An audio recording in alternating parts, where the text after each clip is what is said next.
The zombie apocalypse is upon us, and it's up to 3 Boy Scouts to save the day. Of course, I'm talking about the movie The Boy Scout's Guide to the Zombie Apocalypse, which is now available on a digital platform here on December 8th, and then on Blu-ray and DVD on January 16th. But until then, I have with me now the director of the Zombies Boy Scout, what a mouthful, The Boy Scout's Guide to the Zombie Apocalypse, Mr. Christopher Landon. Christopher, greetings from Las Vegas. How are you? How you doing today? I'm good, I'm good. I'm doing good too. Listen, before we get started, I have to tell you just how much your dad, Michael Landon, meant to me growing up. Oh, that's really sweet, thank you. I mean, I was a huge fan of Little House on the Prairie and Highway to Heaven. I even saw his movie about his life that he did called Samson. Wow, that's definitely a rare reference. So I just wanted to say, I think along with those TV shows and my own family, you know, where my morals came from, I just wanted to say how much he meant to me and how much I miss him. Oh, that's really cool. Thank you. I appreciate that. Now, The Scout's Guide to the Zombie Apocalypse, I heard the script was on a blacklist, but it was a good blacklist. It's the good kind. Yeah, it was a great script. Even when I came onto the project, I was really impressed with how well the characters were drawn, and how easy they were to connect to, and I think that ultimately becomes the foundation of the movie, because you're talking about a scenario it's pretty over the top and ridiculous, and so it's an easy kind of a film to sort of just let it fall apart because it's so silly, but it's really the characters that become the glue of this movie and really kind of keep it on track, because you really relate to these guys and you really like them. Now, this movie was rated R, but there's a lot of horror films now, and the trends are to go PG-13, like Krampus right now that's in theaters. That's PG-13 and made all this money. Was there ever a discussion about what the rating should be and how far you should take the movie? Should it be PG-13 for a wider audience, or stay with a hardcore R for horror fans like myself? You know, it's funny. In our case, it was the opposite, because what happened was, you know, the previous version of this movie was trying to be a PG kind of PG-13 movie, and our concern ultimately was that, you know, it's very hard to make a zombie movie and keep it in that realm, to keep it in that PG-13, because, you know, zombies, you're inevitably dealing with people being eaten. And when you are eaten, you bleed. And so it was very difficult for us to pull off any of the gags and the set pieces that we wanted to do without that R rating. And so instead of you know, falling down the middle and feeling like we were going to lose the genre fans who would think that the movie was too soft, we decided to go for a hard R. Like we said, let's go for it. Let's make this you know, as crazy and gory and ridiculous and graphic as we can. And so it was very intentional on all of our parts to go hard R instead of going PG-13. Because to be honest, you know, with something like Krampus, you know, that movie lends itself to that rating, and it makes sense for that kind of a movie. But for us, I think it would have been a disaster if we tried to chase that kind of a rating just to try and get more people to see it.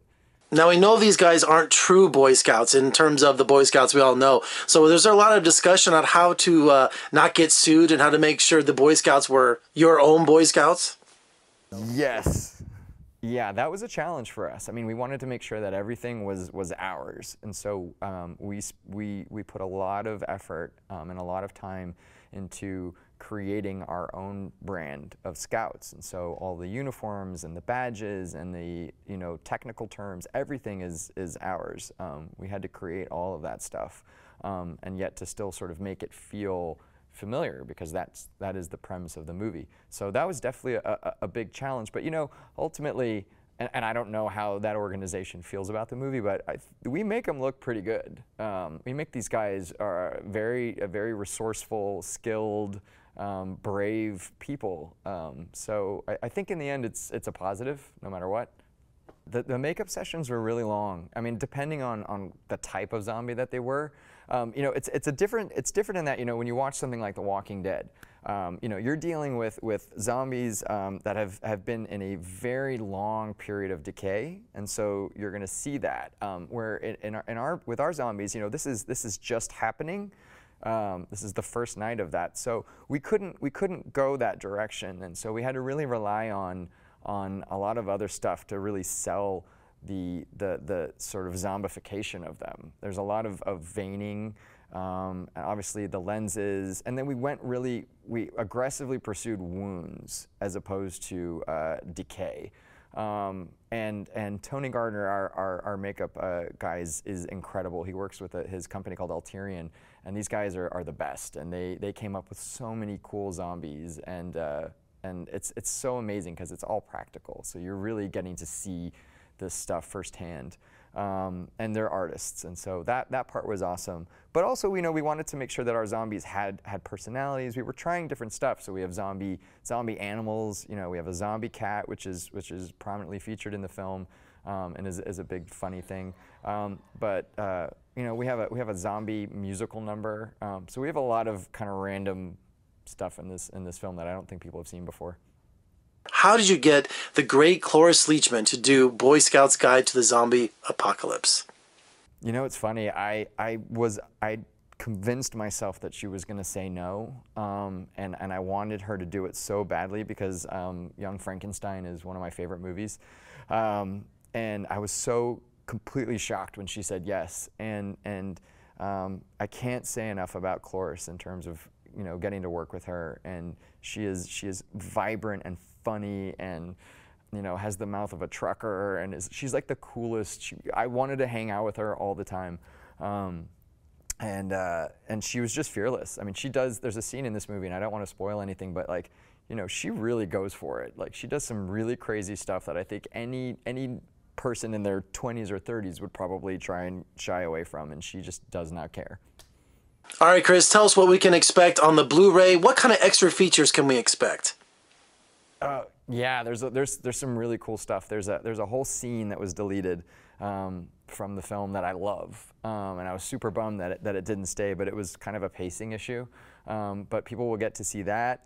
We have a lot of extra content and some really fun interviews. David Koechner, who's an amazing comedian, he had some really funny runners that we had in the cut before that just, again, were kind of pacing issues, but there's some really funny stuff that people are going to get to see that wasn't in the theatrical release of it.